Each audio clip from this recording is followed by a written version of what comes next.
Hello everybody, in this video I'm going to show you the full guide for fixing this annoying error for Fortnite on Epic Games Launcher. I have 3 different working methods, so try not to skip any steps. The first method is to go to where the installer is located. So that's usually the C drive program files x86 Epic Games. Then open the DirectX redist folder.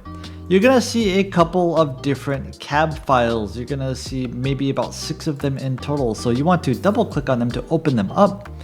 And then you want to take out the DLL file from each one of these cab files and put it somewhere. It doesn't matter. Put it on the desktop or something like that.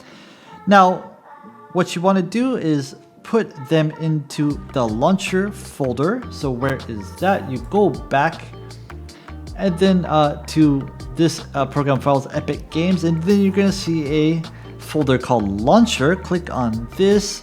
From Launcher, go to Portal, Binaries, Win64 or Win32 depending on your operating system. I'm 64.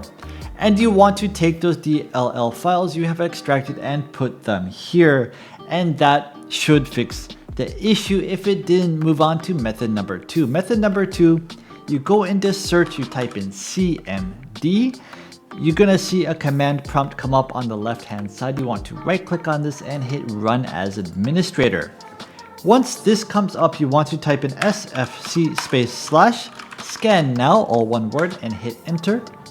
This will begin a system scan. It will check your system for any corrupt files and it will automatically filter them out and replace them. This is very useful. This will take a couple of minutes to finish. And after it is done, you want to reboot your PC and try it once again to see if it works. If you have done that and it still isn't working, move on to method number 3. Method number 3, I'll put the URL in the video description below, but it will bring you to this website. On this website, you're going to see a download button on the left hand side.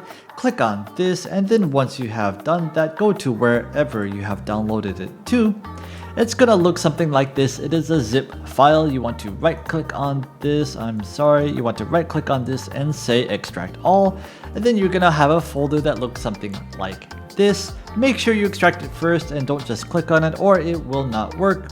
On the very top, you're going to see a file called installall.bat.